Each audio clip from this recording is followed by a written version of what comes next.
Okay, now we're back in chapter 31. We're into chapter 31, I should say.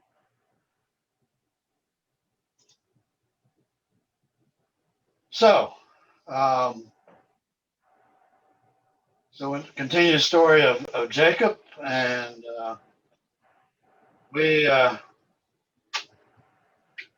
basically the entire story of the book of Genesis is fundamentally a story of God working in and through the lives of flawed men. We saw that through Noah, we saw it through Abraham, Adam and Eve, even Adam basically, and now we're seeing it through Jacob. So he's obviously standing at the head of the class. And if you remember, God has promised that he would be with Jacob, that he'd bless him, and so forth. And we don't really we see the fruits of the blessings, but we don't see Jacob growing a lot through the process. And each of the decisions that he has made, whether it be decisions about his wife, the decisions about how he works and what he gets, it's really, he's tugging with God as far as who has control. Does Jacob have control or does God have control? We're going to continue to see this throughout the next couple of chapters or so. So here's my disclaimer, which everybody has memorized by heart. All right. So verses 1 and 2, Johnny. Jacob heard that Laban's sons were saying, Jacob has taken everything our father owned and has gained all this wealth from what belonged to our father. And Jacob noticed that Laban's attitude toward him was not what it had been. Okay. So this agreement that Laban and Jacob made has allowed Jacob to build his own estates. And now he's finding out that his sons, Laban's sons actually, are starting to talk about this large estate that Jacob is building, and the fact that their estate has been declining. So there's concerns about that. So Jacob gets word of this. This is what he says Jacob heard. So what is the world's modes of friendship? The what? The world's mode of friendship. How do you make friendships? Say hi. From a worldly sense. Being nice to each other. Yeah, but the world today is mostly trying to take advantage of everybody else, right? Especially if you look at what's going on now. So you're friendly towards those that give you something, typically. And if you can't get anything out of the relationship, you may just move on, right? So a lot of people are looking for money, they're looking for power, they're looking for fame, they're looking for compliments, sex, whatever. And this is basically a conditional love, right? If you give me something, I'll help you out. But God's world of love is different than that, right? What's His love like? Unconditional. Unconditional.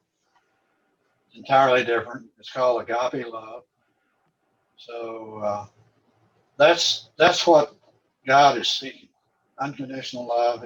He doesn't like conditions on it, and He wants to give and not to worry about receiving. And there's verses in Luke that really describe this type of love. So let's read that, John. If you love those who love you, what credit is that to you? Even sinners love those who love them. And if you do good to those who are good to you, what credit is that to you? Even sinners do that. And if you lend to those from whom you expect repayment, what credit is that to you? Even sinners lend to sinners, expecting to be repaid in full. But love your enemies, do good to them, and lend to them without expecting to get anything back. Then your reward will be great, and you will be the children of the Most High, because He is kind to the ungrateful and wicked. So really, Jacob is about the point where he's starting to realize this concept that God's trying to give him. God's been blessing him, been blessing his actions, but he hasn't been recognizing it. So we're about to get to that point. So verse 3, Johnny. Then the Lord said to Jacob, "Go back to the land of your fathers and to your relatives, and I will be with you." Okay. So this is the first time that Jacob has heard from God in 20 years since he left his own land in Canaan, since he was separated from Isaac. So now the Lord is trying to direct Jacob to leave Haran, which is where he's been, and return it to his own land. And those years have served a purpose in Jacob's life. God's been trying to teach him some things. He's been trying to direct him, but Jacob's been fighting all the way. So verses 4 through 5. So Jacob sent word to Rachel and Leah to come out to the fields where his flocks were. He said to them, "I see that your father's attitude towards me is not what it was before, but the God of my father has been with me." Okay. So the daughters have been with Jacob now for basically 20 years. 14 years that he worked for him, the 6 years that he's now been working to accumulate his property. So they would naturally assume that their life's going to continue as it has been. And Laban is certainly open to this as well. But God has another idea. He's ready for Jacob to go back to his homeland. So Jacob is now making a strong case to his wives, Rachel and Leah. He didn't discuss it with the two servants, obviously, and asked them to follow him. They have a legal obligation to do this. They're married to him. So they really don't have any obligation to the father. So why do you feel he has any need to convince them at all? I'm not looking for a specific answer. Just on your thoughts on it.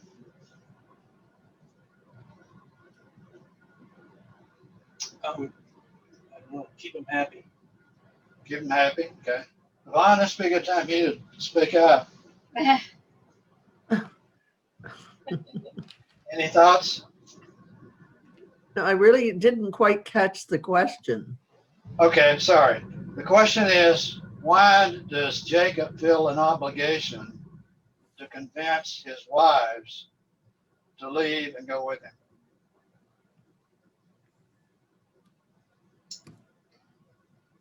Well, why would he want to go without them? Well, he's going to take them with him. I'm just asking. He's trying to convince them to go, so there's got to be a reason for it. They've never left their dad before, father. Yeah. He's never left the father. They've been living there their entire lives. They're being asked to go to a foreign country. So those are key things. He has a large family now. Got 4 wives and 11 sons. And we don't know how many daughters, but probably got some daughters. But the problem he's got, he has provided almost no leadership to the family. We saw as he was having kids, his sons, the wives always took the initiative to name the children. We haven't seen any activity, at least so far, of him being involved with his sons. So leadership's not there. He's out tending the flocks, and that's about all he's been doing. But he's built a large estate, got servants. Maybe now he's trying to show some leadership. He's probably thinking maybe it's time. We don't really know. I'm just trying to get some thoughts. All right, Johnny, 6 through 8. You know that I've worked for your father with all my strength, yet your father has cheated me by changing my wages 10 times. However, God has not allowed him to harm me. If he said, the speckled ones will be your wages, then all the flocks gave birth to speckled young. And if he said, the streaked ones will be your wages, then all the flocks bore streaked young. Okay. So we're saying here that Laban is really not Jacob's ally anymore. You can see he's changed the plan that Jacob came up with 10 times. So every time the spotted lambs started producing, he said, well, you got to take a different kind of lamb. You know? So he's done this several different times, 10 times actually. That's why I said different process. So that made it very difficult for Jacob to do this, right? So he's continuing to fight Jacob the whole way.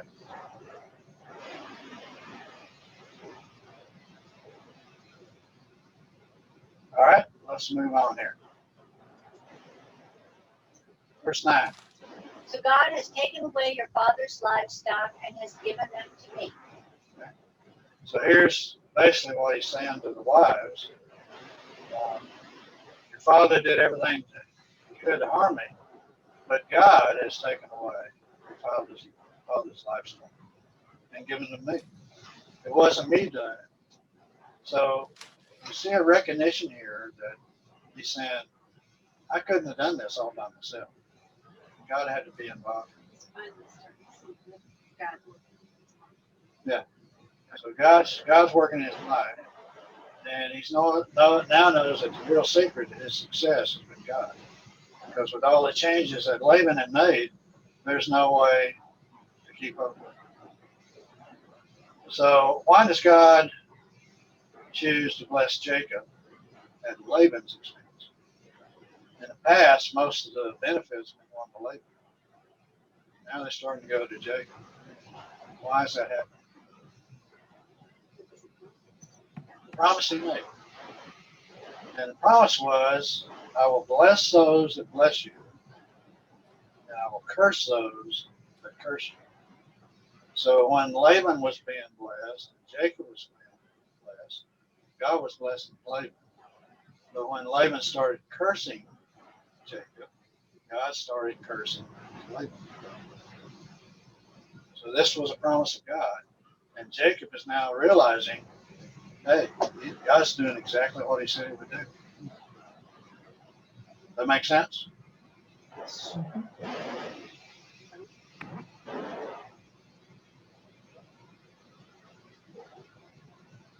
Was Laban unable to tend his own flock and such? Why?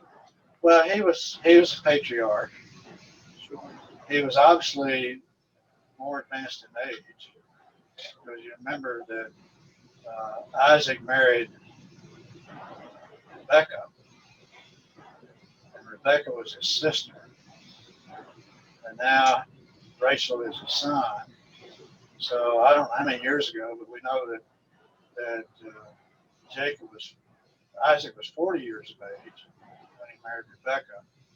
It was a number of years later after he married after Jacob went to get his estate. We don't know yet how old he is, but he's an elderly man. So he's probably relying on his sons. We know Rebecca was also, Rachel was also very cheap as well. So that's what patriarchs do. So let's see what the wives do next. We got some more. In breeding season, I once had a dream in which I looked up and saw that the male goats mating with the flock were streaked, speckled, or spotted. The angel of God said to me in the dream, Jacob, I answered, here I am. Okay. So here Jacob is relating an encounter he has with the angels of God. And this is a dream about male goats. What kind of male goats did he see? Streaked, speckled, or spotted. Spotted. So everywhere that Jacob goes, or everywhere he looks actually, he saw striped, speckled, and spotted male goats. And remember that he's caring both for Laban's flocks and his own. So this is a dream that an angel of God's going to do. Basically, it tells him about his success. And he's relaying that to his wives. 12 through 13. And he said, look up and see that all the male goats mating with the flock are streaked, speckled, or spotted. For I have seen all that Laban has been doing to you. I am the God of Bethel, where you anointed a pillar and where you made a vow to me. Now leave this land at once and go back to your native land. Okay. So the angel's now telling him what this all means. Notice what's been happening. And he's basically saying, I'm going to take care of it. And he gives him a reference back to when Jacob met with God back in Bethel. Bethel was the place where he was on his journey into Haran. He stopped at Bethel. He laid on the ground with a stone beside him. He talks about a pillar, but it was a stone. And when we talked about that, we talked about it actually being for protection. But that's when we had the angels descending and ascending up and down the ladder, Jacob's ladder, where God talked to him and made the promises. This is the event that the angel's talking about. So the question you got to ask is, did Jacob's efforts in interbreeding lead to his success, or was it God's grace to bring Jacob's success? Obviously, the answer is yes. It's really both, because Jacob had to work, obviously. But Jacob's work led to the outcome, but God's work made it possible.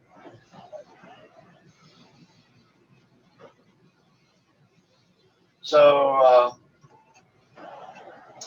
Jacob's basically trying to convince his family, his wives, that he has announced that the Lord has talked to him. The Lord has asked him to leave and go back to his own country, and he's pleading with them to take up stakes and move to an unknown future and living in his own country. All right. So, do you remember exactly what the vow was that God made to Jacob?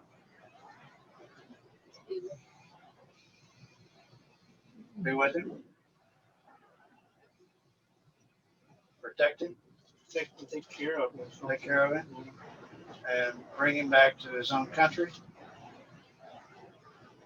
And what did Jacob make in return? He made a vow as well.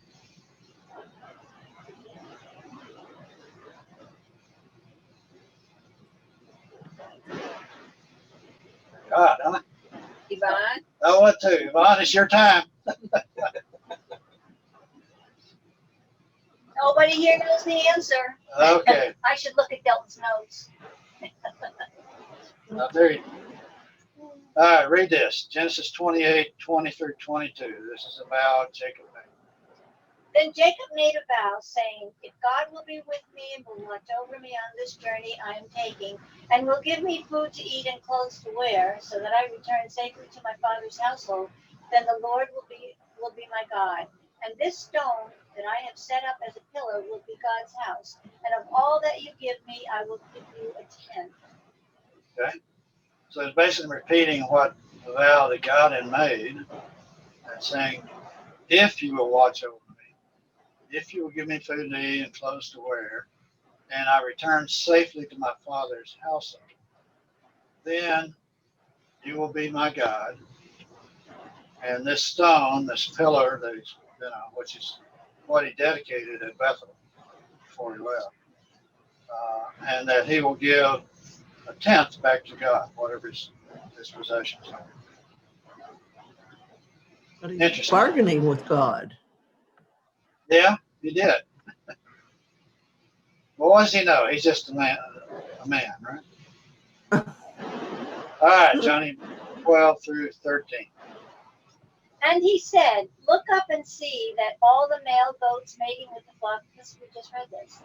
We did? Oh, we're back. I'm going back to the same verse. I'm sorry. You read it again. Read it again. And he said, look up and see that all the male goats mating with the flock are streaked, speckled, or spotted, for I have seen all that Laban has been doing to you. I am the God of Bethel, where you anointed a pillar and where you made a vow to me. Now leave this land at once and go back to your native land. Okay. So Jacob's made his case to his wives. God has appeared to Jacob and told him, give him instructions to basically pack up and leave and go back to his own land. Jacob needed to bring his wives along with him, so he's asked them to come along. So let's see how they respond. Then Rachel and Leah replied, do we still have any share in the inheritance of our father's estate? Does he not regard us as foreigners? Not only has he sold us, but he has used up what was paid for us. Surely all the wealth that God took away from our father belongs to us and our children. So do whatever God has told you. So the wives are kind of focusing on their inheritance. In reality, do they naturally receive an inheritance? No. No. Inheritance typically in that culture in those days, the estate was divided amongst the sons. And the eldest son got twice as much as the other sons got as well. And so the deal was the daughters are basically given in marriage to another man. The father selects who that person is. The father expects a dowry back, etc. So they're not going to get anything anyway, but for some reason they're focusing on that. But what this says is that basically our father's estate has gone to nothing anyway. So what value is it to us? He's also saying that they have been treated as foreigners, which is typical response for the wives. They've been there's been a price that's paid for them, but that money goes to the father, so there's no benefit to them. So are they expressing any reason to stay? No. No. So they basically tell Jacob to do as God has directed. All right. Let's push on. 17 through 18. Then Jacob put his children and his wives on camels, and he drove all his livestock ahead of him, along with all the goods he accumulated in Padan Aram, to go to his father Isaac in the land of Canaan. Okay. So basically his aim is to do a midnight escape. We'll actually find out in later verses, that actually the next verse, set of verses, that Laban is away at this time anyway, so he didn't have to leave at midnight. But what's the proper thing for Jacob to do?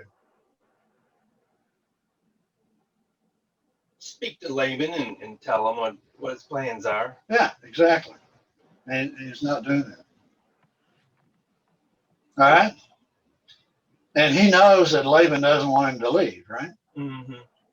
So, and you know, with their condition, he has a legal obligation to stay because he had an unending contract with Laban.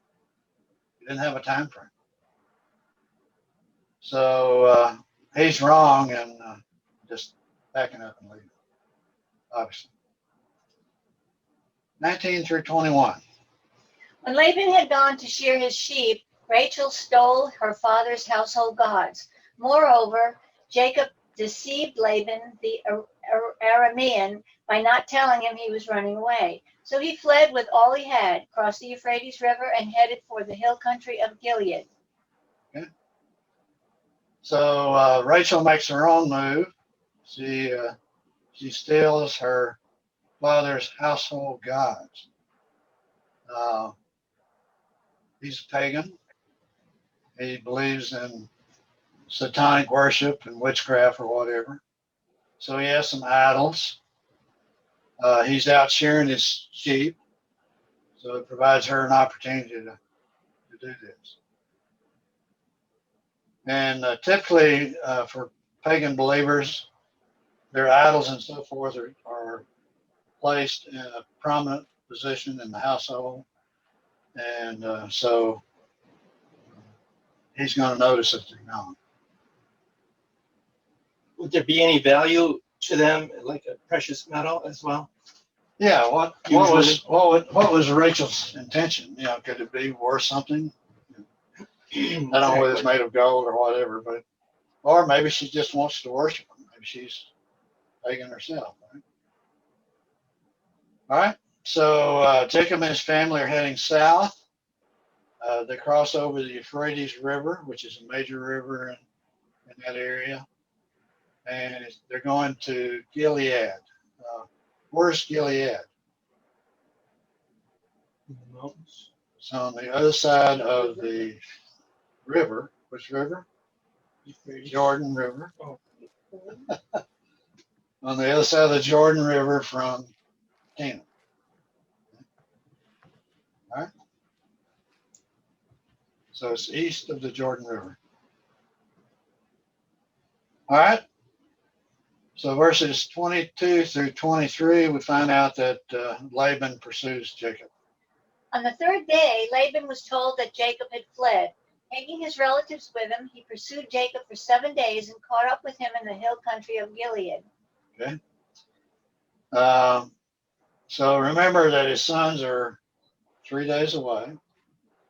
So we see on the third day, he's told about Laban. So apparently a servant of the household goes to Laban and says, hey, your Jacob has left. He's taken your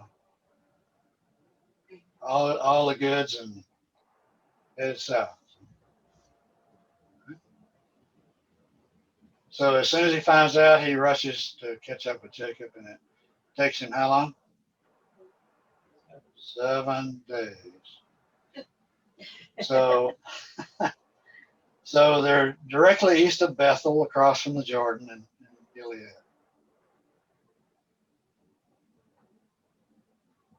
So we have no commentary from Moses as to the motivation that Laban has for hastily going after him.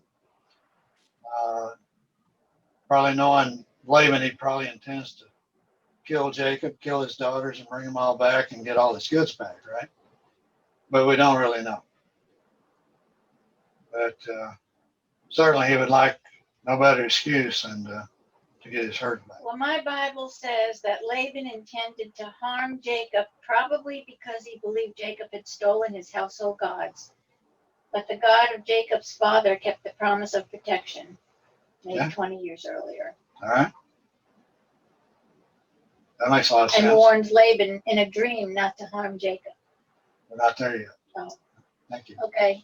Sorry, I'm just reading what it says. That's 24.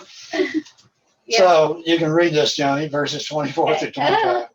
Then God came to Laban the Aramean in a dream at night and said to him, be careful not to say anything to Jacob, either good or bad. Jacob had pitched his tent in the hill country of Gilead when Laban overtook him, and Laban and his relatives camped there too. Okay. So Laban reaches Jacob, and when he gets there, he has a dream, warning him, where God's given him a warning. This is the first time we've seen God appear to Laban, and the second time in Scripture so far that we see God speaking to an unbeliever. So does anybody remember the first time he spoke to an unbeliever? In the book of Genesis.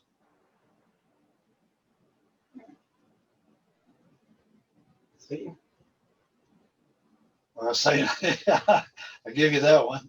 So there was two? Satan, no, well, Satan is really not an unbeliever, is he? He knows God. Well, Right, and So- I hesitated to say it, but That's what I was. He's not a follower of God, right. but he certainly believes that God exists. He's not a pagan God. You could argue maybe Cain, whatever you want. But the other appearance was King Abimelech when Isaac was it was during the famine, and Isaac had to go north into Canaan and live in the area of King Abimelech, and he was trying to pass Rebekah off as his sister, and God met with Abimelech and said, they're married. You better be careful. So this is a warning from God again, like he warned the king before. He's now warning Laban. So God gives him a strange warning. He says, "Don't say anything good or bad." Okay. Kind of sounds strange to you. A little bit, almost like don't speak to him. Yeah. Don't say anything. It's almost like don't raise a hand against Jacob. That's certainly implied. But don't say anything bad. Don't say anything good. But certainly kind of strange. So why does God tell Laban not to say anything good to Jacob?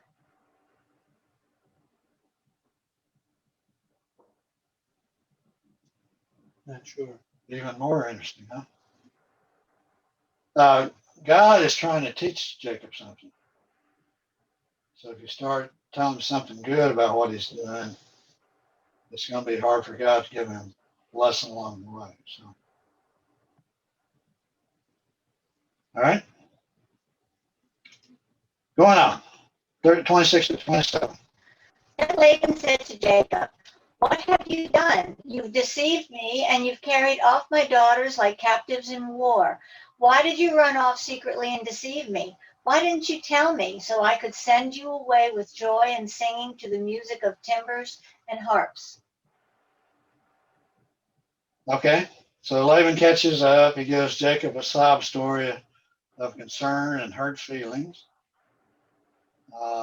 He says that Jacob has deceived him. It's kind of like a bad deal, isn't it? So is Laban really following what God had asked him? Doesn't sound like it. Yeah.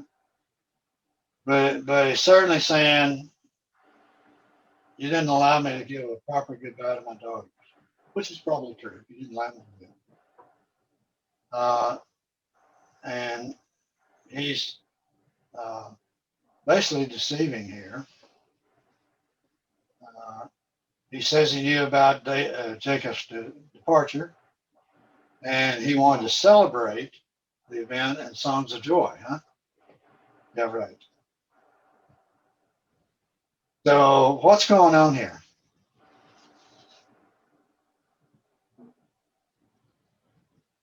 He's confronting Jacob. Well, why did you? He's confronting, but he's also trying to save face.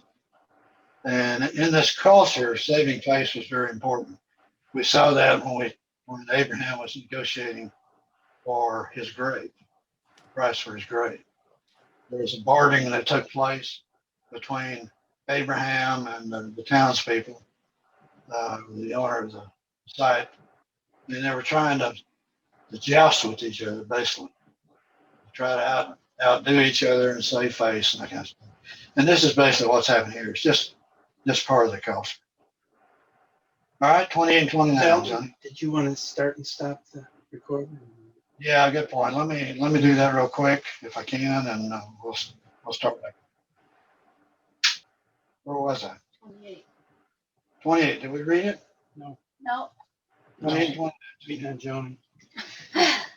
You didn't even let me kiss my grandchildren and my daughters goodbye. You've done a foolish thing. I have the power to harm you. But last night the God of your father said to me, "Be careful not to say anything to Jacob, either good or bad."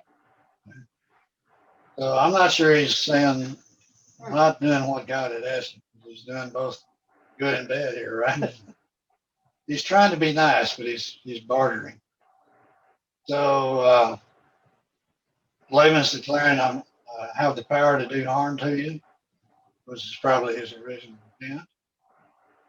And notice in verse 20, he talks about the God of your father. And who's Jacob's father? Isaac. Isaac. So it's Isaac's God. So Isaac.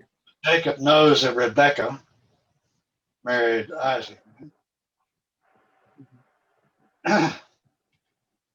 um,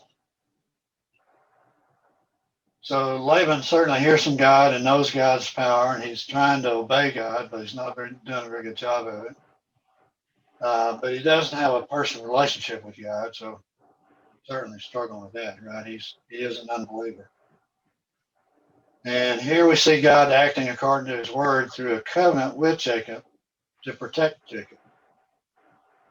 And when we, back in Genesis 28:15, it says, I am with you and will watch over you wherever you go, and I will bring you back to this land. I will not leave you until I have done what I have promised. So here in verse 29, we see God at work because Laban can't harm him anyway. God's going to protect him. All right. So nevertheless, Jacob has deceived Laban, and his wife has stolen from Laban. So what's God going to do to deal justly with mistakes that both Jacob and Rebekah have made? Is he going to do anything? Punishing. Probably at some point in time he is, right? Some fashion. Both of them. And in Rebecca's case, she's not going to live much longer. Rachel's. I get Rebecca and Rachel. Rachel's case. All right, verse 30, Johnny. Now you have gone off because you long to return to your father's household. But why did you steal my gods? Okay. You stole my gods. So now Laban is accusing Jacob of stealing his gods. So even in the haste of picking up his supplies and all the necessities to catch up with Jacob, Laban has noticed that his idols are missing. And as I said earlier, they're probably in a prominent place in the house. Probably easy for him to notice that. So in this day and time, this is a high crime and misdemeanor, something to be impeached of. And Jacob's response is exactly what you would expect from someone in his situation. We see that next. Jacob answered Laban, I was afraid because I thought you would take your daughters away from me by force. But if you find anyone who has your gods, that person shall not live. In the presence of our relatives, see for yourself whether there is anything of yours here with me, and if so, take it. Now Jacob did not know that Rachel had stolen the gods. Okay. So Jacob gives a truthful response. He didn't know Rachel had taken them. Who asked Jacob to leave and return home? Yeah. God did. God. Yeah. So Jacob certainly has rights to do what he did, right? But did he do it in the right way? No. No, he didn't do it. No. So is Jacob a Democrat or a Republican? Oh,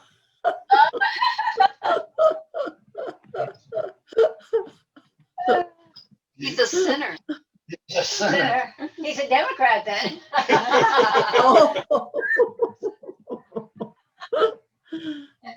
So from Jacob's perspective, since God told me to do something, I am free to do whatever is necessary to bring this about. Is that a Democrat or Republican? Democrat. Stop it. The ends justifies the means. Democrat. Democrat. It's not a faith-based walk, right? So instead, he should have done the right thing, which is step up the situation, tell Laban he's leaving, tell him that God has told him to do so, and it's now time. He didn't do that. So Jacob's response is really a response to Laban's second accusation. And so he's responding forcefully and basically declaring his innocence and offering Jacob, or offering to allow Laban to conduct a search and identify the idols aren't there. And he's basically saying, if you find on anybody's possessions here, they shall not live. That's pretty severe punishment, but that's typically what they did. So Laban searches his camp. 33 and 34. So Laban went into Jacob's tent and into Leah's tent and into the tent of the two female servants, but he found nothing. After he came out of Leah's tent, he entered Rachel's tent. Now Rachel had taken the household gods and put them inside her camel's saddle and was sitting on them. Laban searched through everything in the tent but found nothing. Okay. So he searched everywhere. He went into Rachel's tent, didn't find anything. And we know that she's taking the goods, right? Yes. Yeah. Kind of surprised he was searching her tent. He probably searched other areas as well, I assume. I think he searched everywhere. Yeah. He wants his idols back. Yeah. Verse 35. Rachel said to her father, "Don't be angry, my lord, that I cannot stand up in your presence. I'm having my period." So he searched but could not find the household gods. All right. So she has a period. Normally, the normal situation is for females, if a man comes in, she's obligated to stand and to bow in his presence. That was the normal things. But if a woman has a period, they're not obligated to do that. They don't have the cleanliness that we have today. So that was a normal practice. So she's probably sitting on her saddlebag that she had for her camel, and that's where she probably stored the idols, and therefore he didn't have the opportunity to search.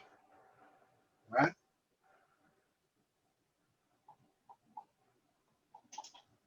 All right, next verse, Johnny. Jacob was angry and took Laban to task. "What is my crime?" he asked Laban. "How have I wronged you that you hunt me down? Now that you have searched through all my goods, what have you found that belongs in your household? Put in here in front of your relatives and mine, and let them judge between the two of us." Okay. So Jacob's kind of passionate here, right? He's really got something to be angry about because he's been basically declared innocent because Laban couldn't find anything. He searched through the entire camp and come back empty. Jacob didn't know anyway. He didn't know anyway. Exactly. 38 through 41, Johnny. "I have been with you for 20 years now. Your sheep and goats have not miscarried, nor have I eaten rams from your flocks. I did not bring you animals torn by wild beasts. I bore the loss myself. And you demanded payment from me for whatever was stolen by night or by day or night. This was my situation. The heat consumed me in the daytime and the cold at night, and sleep fled from my eyes. It was like this for the 20 years I was in your household. I worked for you 14 years for your two daughters and 6 for your flocks. 6 years for your flocks, and you changed my wages 10 times. Okay. So pretty passionate, right? And he's basically recounting all he's done with Laban, and he's been faithful in his service, and he's done a good job, and he's proud of it, even though Laban is not treating him well. And he reminds him of his changing his wages 10 times. 42, Johnny. If the God of my father, the God of Abraham, and the fear of Isaac had not been with me, you would surely have sent me away empty-handed. But God had seen my hardship and the toil of my hands, and last night he rebuked you." Okay. So the God of Abraham and Isaac has also been with Jacob. He's acknowledging that, which is good. And he's saying that God has also entered judgment against Laban. He's aware of that because Laban just told him that. And the dream that Laban had with God. And Jacob is basically interpreting this dream, saying, hey, God is putting judgment on you. And but he's making a mistake here in understanding why God has done this. So we need to kind of maybe explore that a bit. Certainly God is passing judgment against Laban, but for a different reason than Jacob is thinking. Is God favoring Jacob because Jacob is a man who does the right things?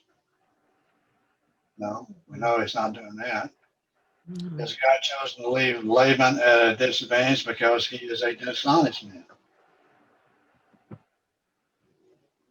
Probably No, not. probably not. He's doing it because he basically cursed Jacob. All right? So God's upholding the promise he gave you. Yeah. His word. So, if God is going to reward the person in the right, it would be Laban who receives the reward because Jacob and Rachel have been receiving the rebuke because they did the wrong thing. Jacob left without telling Laban. Rachel stole the goods, etc. So really, the basis of God protecting Jacob is really grace, because Jacob hadn't earned anything. And the promise made, that was a promise he made before he left Canaan to get a wife. So he's going against Laban because Laban didn't do Jacob right because he cursed Jacob. If you look at the nation of Israel, can you ask the same thing? What they've done?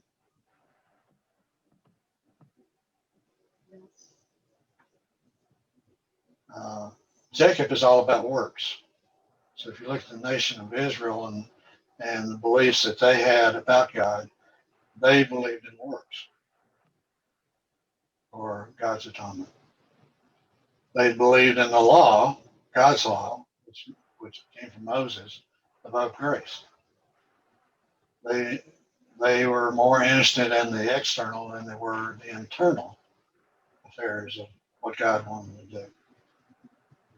And they considered appearance more important than reality. And that's kind of what Jacob is doing here as well. So God is really taking the step of appearing to Jacob in the next chapter. He's going to appear to Jacob in the physical form, and he's going to help him try to learn some of these lessons that needs to go forward. We'll see that as we get in the next chapter. All right, Johnny, verses 43 through 44. Laban answered Jacob, the women are my daughters, the children are my children, and the flocks are my flocks. All you see is mine. Yet what can I do today about these daughters of mine or about the children they have borne? Come now, let's make a covenant, you and I, and let it serve as a witness between us. Okay. So this is probably a good place to stop. We'll finish up the rest of the chapter next week. But they've gone through their arguing points and accused each other of things. And now Laban has taken the initiative to ask for a covenant. So next week we'll talk about what the covenant is all about and what that leads to, and then we'll go into the next chapter. We're gonna say a prayer. How long you want? 30 minutes? Yeah. I'll try to help. So we'll start off with a prayer. And Johnny, would you open us up, please, ma'am? All right. Dear Lord, we thank you. We love you. We praise you. We honor you. We thank you for the many, many blessings that you have given us. We ask you to forgive our sins and forgive me where we fail you each and every day, over and over and over again. Please be with us and help us to to know when we're sinning and to stop it before it happens. We ask you to be with Delton tonight, and that we may know what it is you want us to hear from your word. And we ask these things through Jesus Christ, your Son. Amen. Amen. Amen. So I've changed my setup here so I can kind of move around a little bit. I had the computer in my lap and it just wasn't working. It was about to kill me because I couldn't move around. So we'll go from there. Let me kind of do a recap of where we are. Jacob, last week, maybe the week before, he left Haran without telling Laban. He took with him his wives, his children, servants, livestock, and basically went south into Gilead. And Gilead is east of the Jordan River. And I don't think I have a map I'll show you in this session, but I will in chapter 22. So we'll kind of get a feel for where everything is. Laban pursued Jacob after he found out that he was gone, and catches him after a journey of 7 days. And at the time that he gets to the point where Jacob is at, God appears to Laban and tells him not to say anything good or bad to him, which was kind of a unusual thing to say, but that means you can't hardly talk about anything. But anyway, Laban carefully accuses Jacob of not letting him say goodbye to his daughters and grandchildren and so forth. And he also accuses Jacob of stealing his idols, which was a pretty major accusation during those days. And after a thorough search, he didn't find anything. And as we found out last week, Rachel actually stole the idols. So I'm going to do a share here. So just give me a second to get that accomplished. And we'll share the presentation screen. And that should be available to you now. So I know we can see it here. Can you see it okay, Yvonne? Not yet. Yes, okay, it's coming now. Okay, good deal. All right, so Johnny, if you could read verses 43 and 44. Laban answered Jacob, the women are my daughters, the children are my children, and the flocks are my flocks. All you see is mine. Yet what can I do today about these daughters of mine, or about the children they have borne? Come now, let's make a covenant, you and I, and let it serve as a witness between us. So in the prior verses, probably the first two before verse 43, Jacob is basically protesting to Laban and all his demands and so forth. So at this point in time, Laban demands a covenant. And what do you remember what a covenant is? It's an agreement. Yes, an agreement. In this case, it's an agreement. He's asking for an agreement between Jacob and Laban. Right. And notice in this is that Laban is also claiming everything that they see is his, which is kind of an interesting approach. He's saying, you know, my daughters are mine, my children are mine, the flocks that you have are all mine. So do you think that Laban feels cheated or betrayed by Jacob? Yeah, for sure. Absolutely. So to me, it's not like he's saying good things and bad things to Jacob. He's saying a lot of bad things, basically. All right, let's go to the next set of verses here, 45 through 47. Johnny. So Jacob took a stone and set it up as a pillar. He said to his relatives, gather some stones. So they took stones and piled them in a heap, and they ate there by the heap. Laban called it Jegar Shadhadilutha, and Jacob called it Gilead. Okay, there's some meaning behind that, those names. But before we get to that, what do you think was Jacob's motives here for accepting an agreement and going along with it that Laban's proposing? What is his father-in-law? Peace. Yeah, peace, trying to appease him more than anything else, right? Yeah, these both the names. One is Aramaic, which is the name that Laban gives it, and Jacob calls it Gilead. I can't pronounce the other neither, John. But they both mean a witness heap. So this pile of stones that they put together, they're just declaring that's the witness heap for what we're going into covenant about.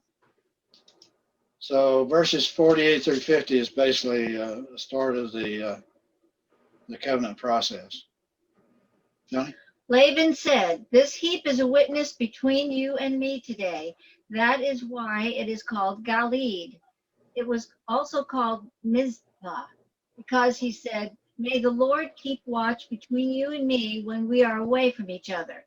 If you mistreat my daughters, or if you take any wives besides my daughters, even though no one is with us, remember that God is a witness between you and me.'" Okay. So Mizpah means watchtower. So this pile of rocks they put together is identified as a rock tower as well. So several different names come into play here. And we got several verses here, the next several, that adds to this agreement or covenant. And with what you see right here, what is Laban asking for of Jacob? He better behave. He better behave with his daughters. Yeah, verse 50 is very specific, though. What does it say? Verse 50. Verse 50. Not to mistreat the daughters. Yeah, do not mistreat my daughters. Even though no one is with us, because God's a witness, and Yeah. we'll know. And also do not take any additional wives. Right. So he's already got 4 wives. You would think that's probably enough, but anyway, Laban is asking him not to take any more. Right. All right, 51 through 53. Laban also said to Jacob, "Here is this heap, and here is this pillar I have set up between you and me. This heap is a witness, and this pillar is a witness, that I will not go past this heap to your side to harm you, and that you will not go past this heap and pillar to my side to harm me. May the God of Abraham and the God of Nahor, the God of their father, judge between us." Okay. So this is Laban speaking, and what's he adding to the terms here?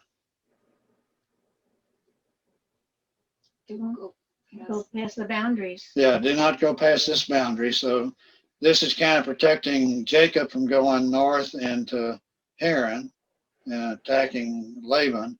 And in return, Laban's agreeing not to go south into Jacob's territory and attacking him. So basically, this is a protection agreement so that they won't harm each other. Would that have been difficult for them to do? Well, it's a distance. Laban has traveled 7 days, so it's a distance to go. Yeah. But if you get all your kinfolk involved and so forth, you could certainly amass a pretty good force to go one side or the other. We're going to see in the next chapter where Jacob is going to have a confrontation with Esau. And Okay. Esau is bringing 400 guys into the picture. So it can be done. All right. Yeah. And in reality, this is probably God at work here, because God has promised Jacob that he would protect him. And this is certainly a way to introduce this process by Laban agreeing to terms for a covenant. All right, and this is the final verses in the chapter. So, Johnny, if you'll mention the dot. So Jacob took an oath in the name of the fear of his father Isaac. He offered a sacrifice there in the hill country and invited his relatives to a meal. After they had eaten, they spent the night there.